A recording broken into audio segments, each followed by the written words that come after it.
He said maids don't deserve benefits. Then I showed him the deed.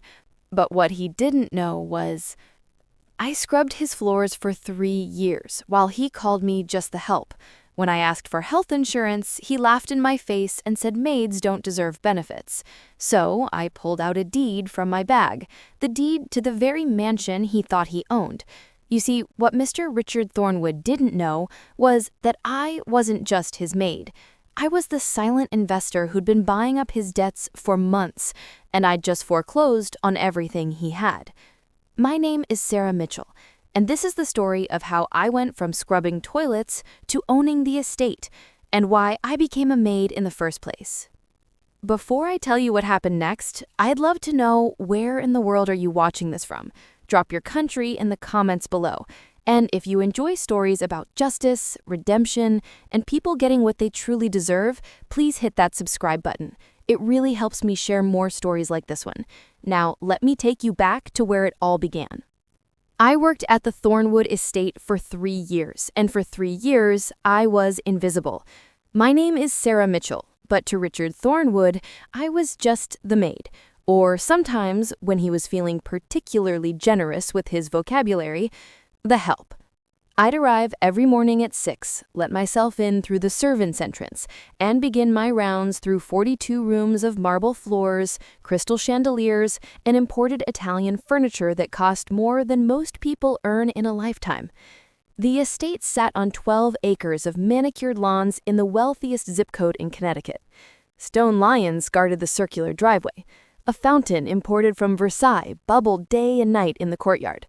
Inside, everything gleamed. Everything had its place, and I made sure it stayed that way. Richard Thornwood was exactly what you'd imagine when you picture old money desperately pretending it isn't running out. 53 years old, silver hair always perfectly styled, custom suits from London, and a voice that could freeze water. He'd inherited the estate from his father, along with a shipping company that had been slowly sinking for the past decade. But appearances mattered more than reality in his world, so the house remained perfect even as the foundation cracked. I'd learned his patterns quickly. He took his coffee at 7, black in the study. He hated when anyone made eye contact with him before 9. He threw his towels on the bathroom floor and expected them gone within minutes. He treated his wife Eleanor like a decorative vase, beautiful but not to be heard. And he treated staff like furniture that occasionally needed replacing. There were 5 of us on staff. Marcus, the aging groundskeeper, who'd worked there for 30 years. Chen, the cook, who prepared meals that Richard barely touched. James, the driver, who spent most days waiting. Patricia, the other maid who handled the east wing while I handled the west. And me. Patricia had been trying to convince me for months to ask for benefits. Health insurance, paid sick days, anything. She had diabetes and was rationing her insulin, paying out of pocket for everything. Chen's daughter needed surgery. Marcus's back was giving out after 30 decades of manual labor. James was supporting his elderly mother. We all needed help, but no one wanted to be the one to ask. No one wanted to risk losing their job. But I volunteered, not because I needed the benefits, though Richard would never know that. I volunteered because I needed him to say what I knew he'd say. I needed witnesses to hear it. It was a Tuesday morning in March. I just finished polishing the silverware in the dining room when I saw Richard heading to his study. I followed, my heart steady, my hands slightly damp. This was it, the moment I'd been working toward for 3 years. I knocked on the heavy oak door. "What?" His voice cut through the wood. I entered. He didn't look up from his desk, just kept scrolling through something on his computer, his jaw tight. I'd seen that look before. Money problems. The shipping company was bleeding cash, and he knew it. "Mr. Thornwood, I wanted to discuss something with you. Make it quick." Still not looking up. The staff and I were hoping to discuss benefits. Health insurance, specifically. Patricia needs regular medical care, and Chen's daughter requires surgery. We were hoping that perhaps we could arrange some kind of coverage, or even partial coverage. We've all been loyal employees for years, and we'd be willing to accept modest increases in our workload to offset the costs. Now he looked up, and he laughed. It wasn't a chuckle or a polite dismissal. It was a full, condescending laugh that echoed off the wood-paneled walls.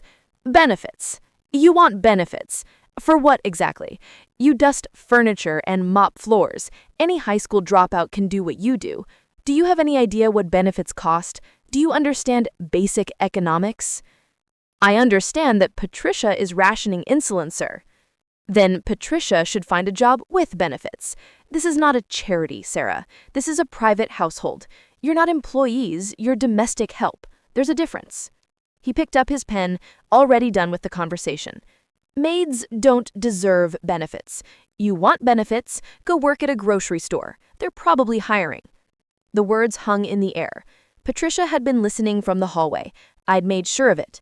I'd also made sure Marcus was nearby, trimming the hedges just outside the study window. Witnesses. I needed witnesses. I see. I kept my voice level, calm. Thank you for clarifying your position. Is that all? Annoyed, now. I reached into the pocket of my uniform. My fingers brushed the edge of the envelope I'd been carrying for 2 weeks, waiting for this exact moment. But not yet. The timing had to be perfect. The foreclosure paperwork wouldn't be finalized for another 72 hours. I needed him to say these things to show his true nature before I showed mine. Yes, sir, that's all. I turned and left, closing the door quietly behind me. Patricia was standing in the hallway, tears streaming down her face. She'd heard everything. Perfect. Sarah, I'm so sorry. You shouldn't have done that. You'll lose your job. I put my hand on her shoulder. Don't worry about me, Patricia. Everything's going to be fine. Better than fine, actually. Just trust me for 3 more days. Can you do that? She looked confused but nodded. That night, after I had finished my shift and returned to my small apartment in town, I made a phone call. The number connected directly to my attorney, David Chen, no relation to our cook. David, it's Sarah. How'd it go? Exactly as predicted. He said, and I quote, "Maids don't deserve benefits. I had 2 witnesses." Perfect. The foreclosure finalizes Friday morning. The deed transfers to your name at 9 a.m. How do you want to handle notification? I smiled, looking out my apartment window at the lights of the city below. I'll deliver it personally. Friday afternoon, after his morning coffee, I want to hand him that deed myself. Sarah, are you sure about the timing? We could handle this through official channels. I laughed, softly. David, I've been scrubbing this man's toilets for 3 years. I've been invisible in his house, silent in his presence, beneath his notice in every way. I think I've earned the right to watch his face when he realizes who I really am. Fair enough. I'll have the deed couriered to you Friday morning. Thank you, David. Oh, and prepare the employment contracts we discussed. Everyone on staff gets offered a fair wage, full benefits, and back pay for the past 3 years. Everyone except Richard. Already drafted. Anything else? Yes, make sure the police have the financial documents ready. I found additional evidence of tax fraud in his study today. It was in the 3rd drawer of his desk, filed for charitable donations that never happened. I photographed everything. You're terrifying, you know that. I laughed softly. No, David, I'm just a maid who doesn't deserve benefits. At least, that's what he thinks. Let him keep thinking that for 3 more days. Then we'll show him what this maid really deserves. I hung up the phone and looked at my reflection in the darkened window.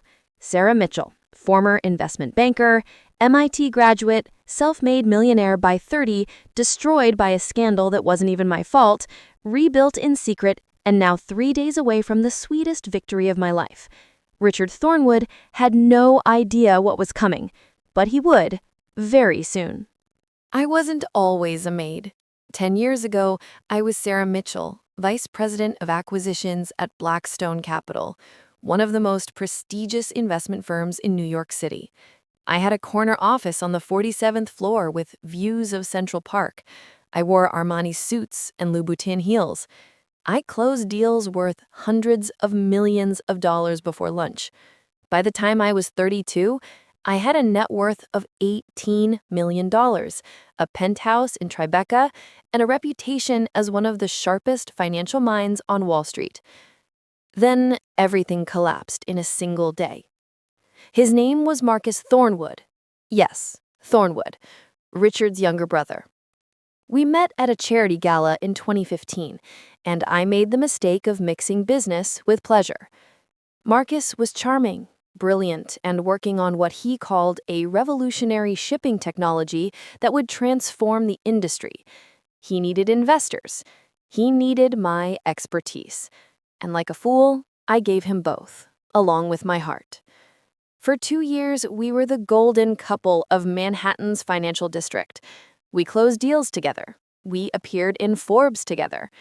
I helped him secure $70 million in investments from my firm and several private clients. The technology was real. The patents were filed. Everything checked out. I'd done my due diligence. Or so I thought. What I didn't know was that Marcus was funneling money to offshore accounts. What I didn't know was that half the patents were falsified. What I didn't know was that when the SEC came knocking, Marcus had already built a paper trail that led directly to me. Forged emails with my signature, falsified documents with my digital fingerprints, bank transfers that appeared to come from my accounts. The morning the FBI arrived at my office, Marcus was already gone. He'd fled to a non-extradition country with $40 million, leaving me holding the bag for securities fraud, embezzlement, and conspiracy. My face was on every news channel. The firm fired me immediately. My assets were frozen. My friends vanished overnight. I fought the charges for 18 months. My legal bills consumed everything I had. Even though I was eventually cleared of criminal charges, the damage was done. The financial world has a long memory and no forgiveness. No firm would hire me. My reputation was destroyed. Sara Mitchell, the name that once opened doors, now slammed them shut. I lost my penthouse, my savings, everything. By 2017, I was living in a studio apartment in Queens, working as a waitress, and seriously considering whether life was worth continuing. I had $200,000 left from the wreckage, money the courts couldn't touch because it was in a trust fund my grandmother had set up when I was born. That's when I met David Chen at a legal aid clinic. He was a young attorney helping fraud victims navigate bankruptcy. But David saw something in me that I'd forgotten was there. He saw the fighter, the strategist, the woman who'd once built an empire from nothing. "You have $200,000 and a brilliant financial mind," he told me over coffee one rainy afternoon. "Stop chasing what you lost and start building something new. But this time, build it invisible. Build it smart. Build it so they never see you coming." That conversation changed everything. I spent 6 months studying a new strategy. Instead of chasing success, I'd chase revenge against people like Marcus, people like Richard, wealthy men who treated others as disposable, who bent rules, who believed their money made them untouchable. I'd find their weaknesses and I'd exploit them, legally, quietly, completely. My strategy was elegant in its simplicity. I identified failing estates owned by men with more ego than sense. Men who were drowning in debt but refused to downsize, refused to change, refused to admit weakness. Then I'd create shell companies, buy up their debts from banks eager to offload bad loans, and wait. When they defaulted, which they always did, I'd foreclose. Everything legal, everything documented, everything invisible until the moment I wanted to be seen. The Thornwood estate was my third target, but it was personal in ways the others weren't. I'd spent 2 years researching Richard Thornwood after Marcus disappeared. Richard had helped his brother hide money. I found the paper trail, buried deep, but there. Richard had known about the fraud. He'd benefited from it. But he'd been careful. Always at arm's length, never quite culpable enough to prosecute. While I had lost everything, Richard had used his brother's stolen money to keep his failing shipping company afloat for 3 more years. The shipping company was hemorrhaging money, exactly like Marcus's fake venture had been. Richard was drowning in debt. The estate had 3 mortgages. He'd borrowed against everything, trying to maintain appearances while his empire crumbled. He was exactly like his brother, arrogant, entitled, convinced the rules didn't apply to him. So I bought his debt. All of it. Through a web of shell companies and offshore accounts that would take forensic accountants years to untangle, I became Richard Thornwood's largest creditor. The anonymous investor his bank kept mentioning, the mysterious entity that kept buying up his loans. Richard had borrowed over $12 million in my money over 3 years, never knowing who really held the strings. Every time he refinanced, every time he took out another loan to cover the last one, I was there, invisible, collecting. But I didn't just want his estate, I wanted him to feel what I had felt. The invisibility, the humiliation, the crushing weight of being dismissed as worthless by people who had no idea who you really were. So I became his maid. I applied under my middle name, Sara Mitchell becoming Sarah Johnson on the application. I had no social media presence anymore. I'd burned that all down years ago. My appearance had changed too. The polished investment banker with designer clothes and perfect hair had become a quiet woman in a gray uniform with minimal makeup and her hair in a simple bun. I was 42 now, not 32. Richard had never met me, had never known his brother's fiancée. Even if he'd seen photos from a decade ago, he'd never recognize me now. I got the job easily. They were always looking for maids. The turnover was high because Richard treated staff terribly. Perfect. For 3 years, I scrubbed his floors. I cleaned his toilets. I polished his silver. I was invisible in his presence, silent, dismissed, and every single day I gathered evidence. Photos of documents left carelessly on his desk, records of his tax fraud, his illegal business dealings, his affairs, his cruelty to staff. Everything carefully documented, backed up, encrypted, stored. I also got to know the other staff members. Patricia, with her diabetes and her quiet dignity despite her pain. Chen, who'd worked 3 jobs to support his family. Marcus the groundskeeper, who'd given 30 years of his life to this estate and had nothing to show for it but a bad back and poverty wages. James, who'd put his own dreams on hold to care for his dying mother. These were good people being crushed by a bad mon. My revenge wasn't just about me anymore. It was about them, too. Now, on Wednesday morning, I pulled on my gray uniform and returned to the estate for another day of work. Richard barely glanced at me when I brought him coffee. He was furniture to him. Invisible. Worthless. Just the help, I heard him mutter to Eleanor over breakfast when she suggested perhaps they should reconsider the benefits discussion. I smiled to myself as I cleared their plates. Just the help.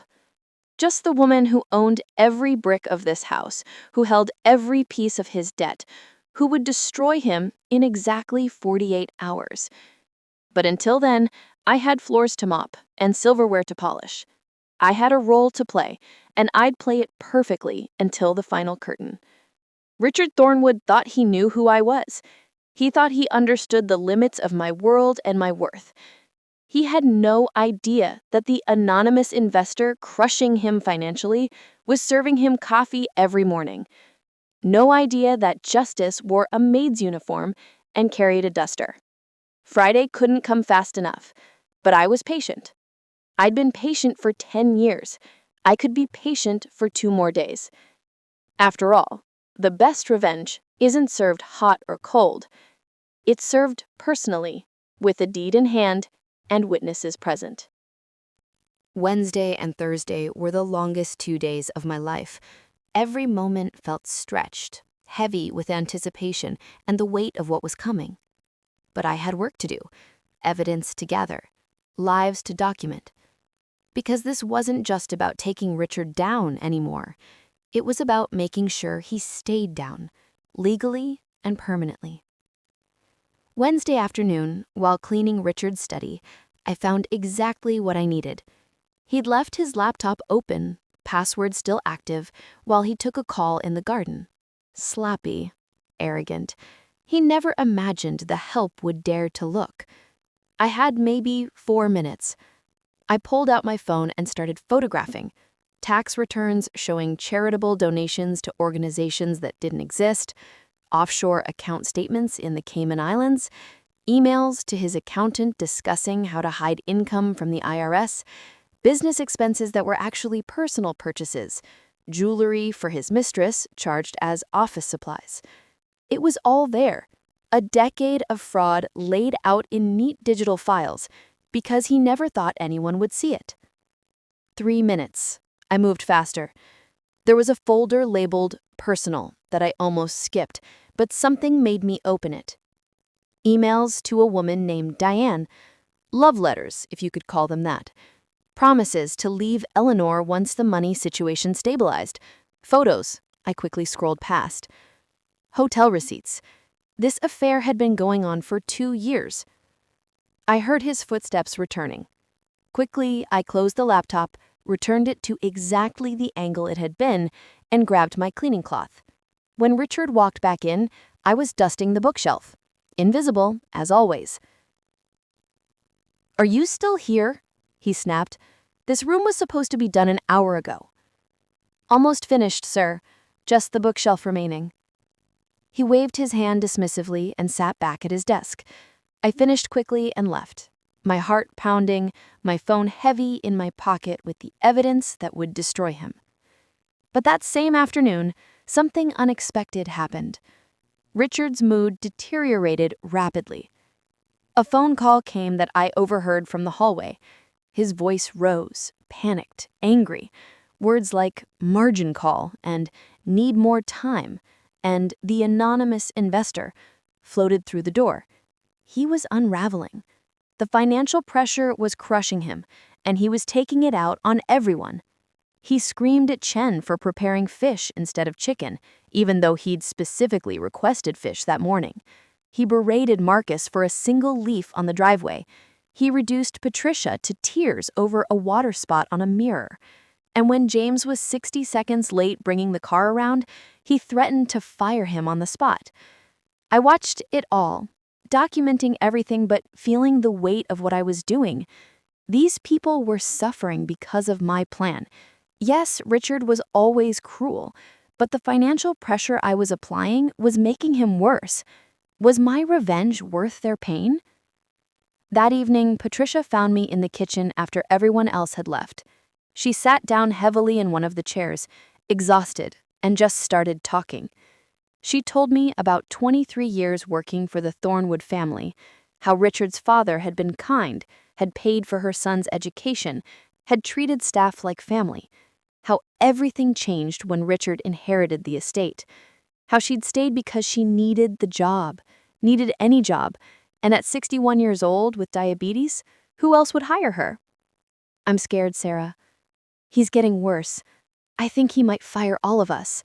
I heard him on the phone talking about cutting costs, selling things. What am I going to do?" I took her hand and said, "Patricia, I need you to trust me. By this time next week, everything is going to be different. Better. I promise. You. Can you hold on just a little longer?" She looked at me with confusion, but nodded. "You know something, don't you? You're different from other maids we've had. You're educated. I can tell by how you speak when you forget to hide it. Who are you really?" "Someone who's going to make things right. That's all you need to know for now." Thursday morning brought another unexpected moment. I was cleaning the conservatory when Eleanor found me. Richard's wife was 50 years old, beautiful in that fragile way of women who'd spent their lives being decorative. She sat down on one of the benches and watched me work for a moment before speaking. "Sara, I want to apologize for my husband's behavior. The way he spoke to you about benefits was unconscionable. You and the staff deserve better." I stopped cleaning and looked at her. Really looked at her. There was sadness in her eyes, and something else, awareness. She knew what her husband was. She'd known for years. "Thank you, Mrs. Thornwood." That means more than you know. Eleanor, please. And I want you to know that I've set aside money from my personal account. It's not much, but I want to give you and the other staff members something to help with medical expenses. Richard doesn't need to know. My chest tightened. Eleanor was a victim too. Another person caught in Richard's web of cruelty and ego.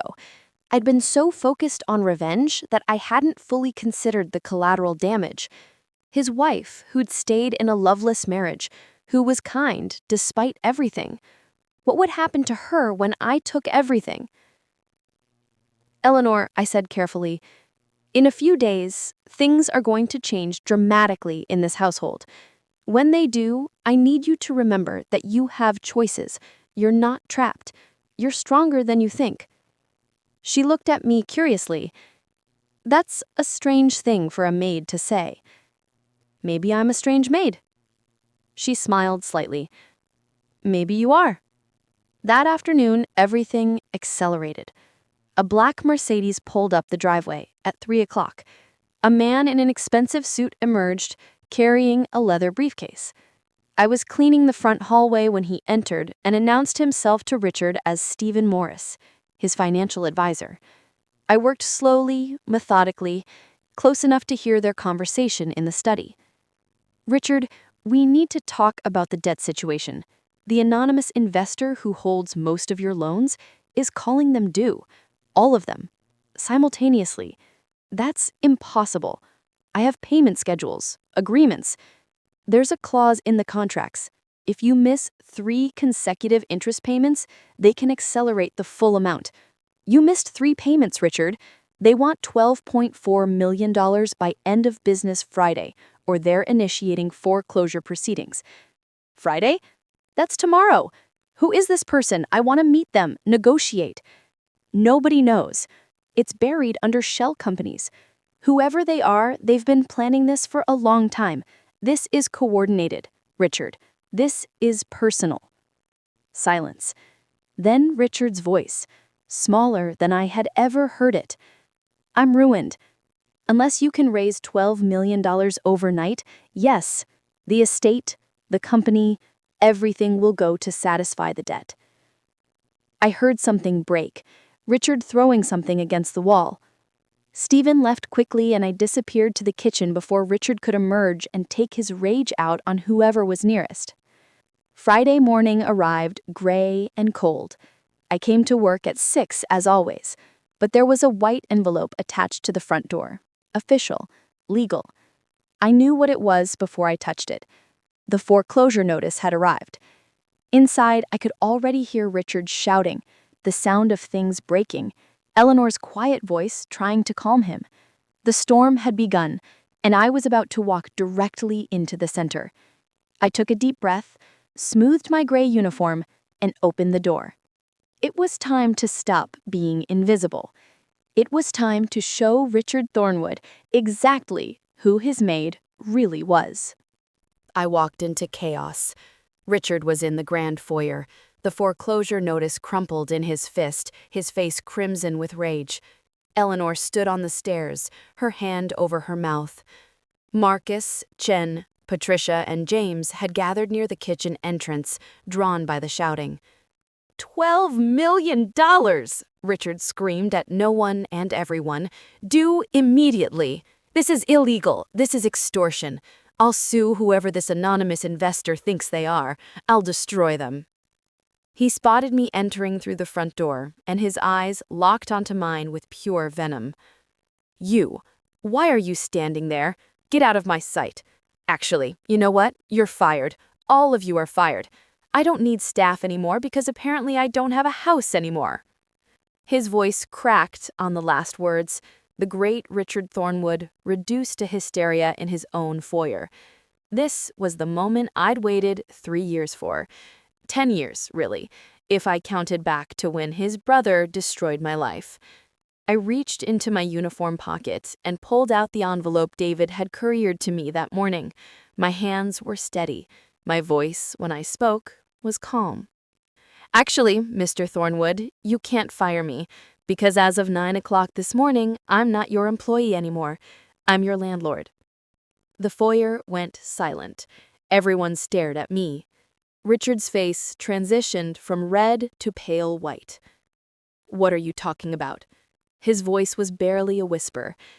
I opened the envelope and pulled out the deed, the official document with the county seal, freshly transferred, showing the Thornwood estate property now belonged to Mitchell Holdings, LLC, my company, my name. This is the deed to the Thornwood estate. As you can see, ownership transferred to me at 9 a.m. today when you failed to meet the deadline on your debts. I am the anonymous investor, Richard. I've been buying your debt for 3 years. Every loan you took out, every refinance, every desperate attempt to stay afloat, that was me. I own this house. I own your shipping company. I own everything you thought was yours. I walked toward him slowly, holding the deed out so he could see every official stamp, every legal signature. His eyes scanned the document, his lips moving as he read my name. Mitchell Holdings. Sara Mitchell. You're just a maid, Richard. You're nobody. This is some kind of trick. I'm not just a maid. I was never just a maid. 10 years ago, I was vice president of acquisitions at Blackstone Capital. I had $18 million in a corner office in Manhattan. Then, your brother Marcus destroyed my life, stole $40 million, and framed me for fraud. You helped him hide that money. I found the transfers, the offshore accounts with your signatures. You knew what he was doing, and you benefited from it. Recognition flickered in his eyes. Marcus's fiancé.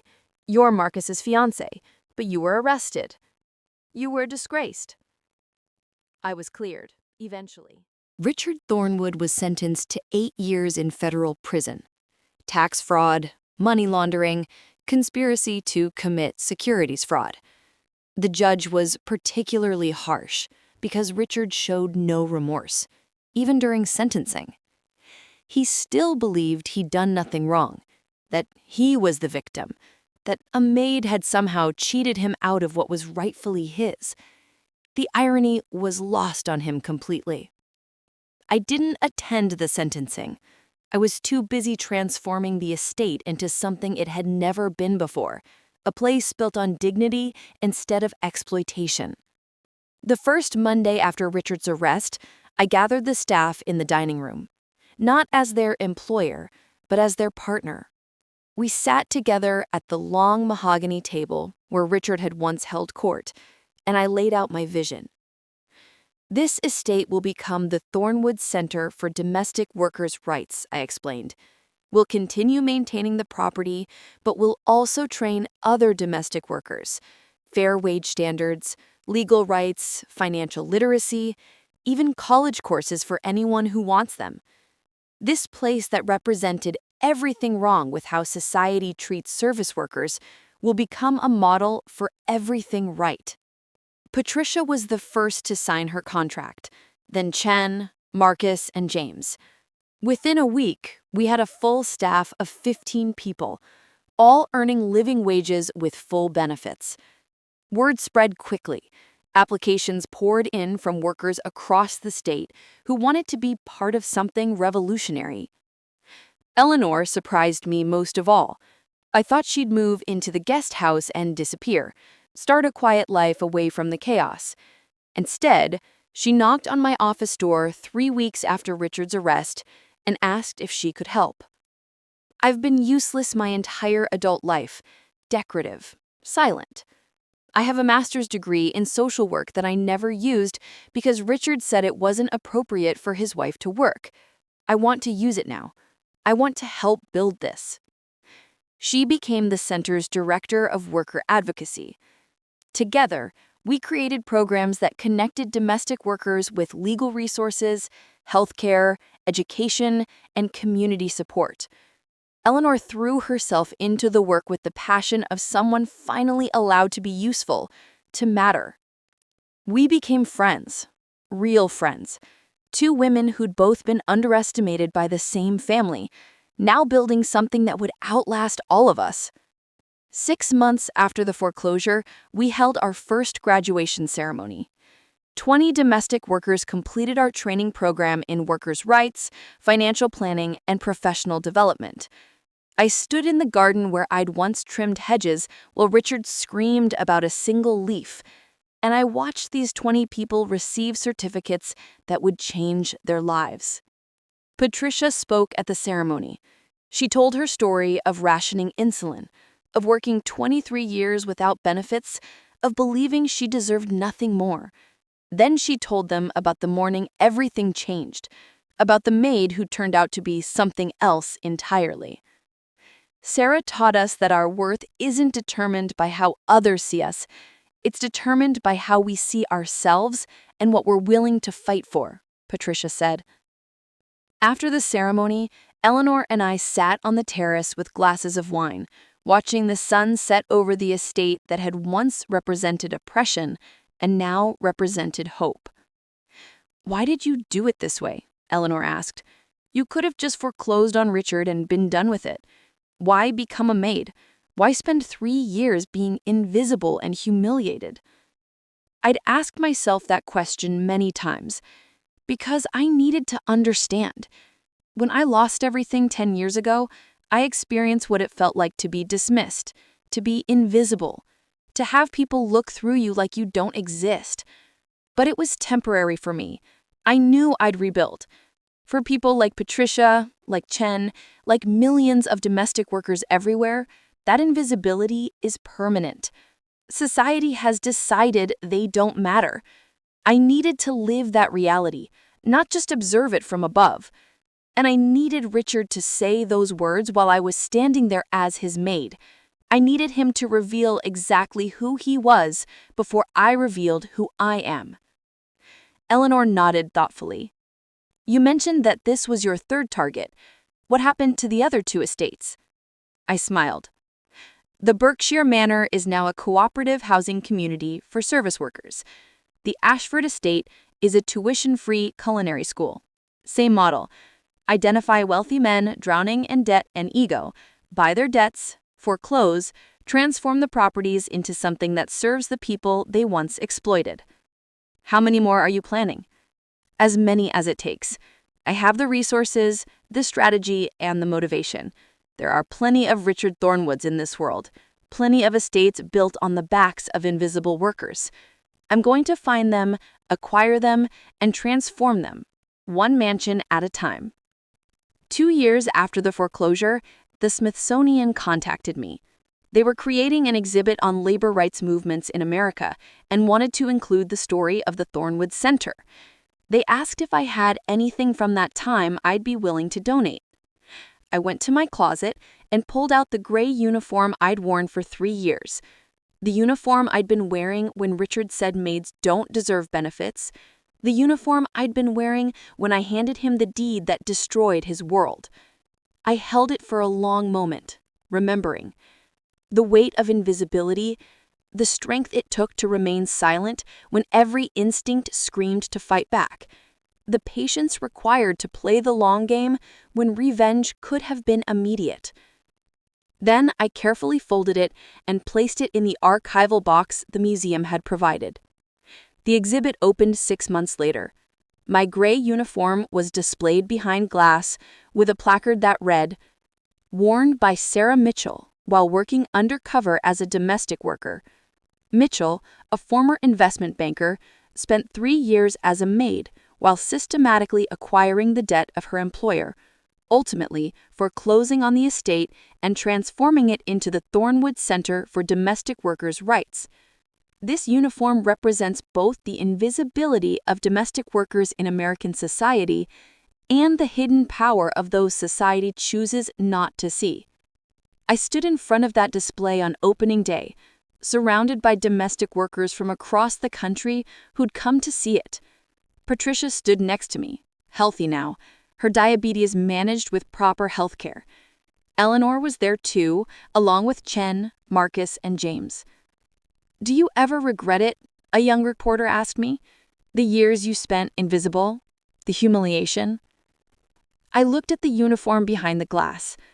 Then I looked at the faces around me, workers who now had dignity, benefits, futures. 3 estates transformed, hundreds of lives changed, a movement growing. Not for a single second, I said. Richard Thornwood said maids don't deserve benefits. I showed him the deed. But what he didn't know was that this maid would use his arrogance to build something that would outlast his entire legacy.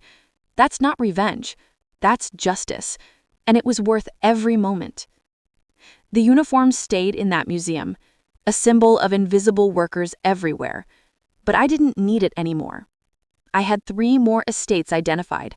3 more Richard Thornwoods who were about to learn that the help is always watching, always listening, and sometimes the help owns everything you think is yours. I wasn't just a maid anymore. I was a revolution dressed in gray, carrying a deed, changing the world, one mansion at a time. And I was just getting started.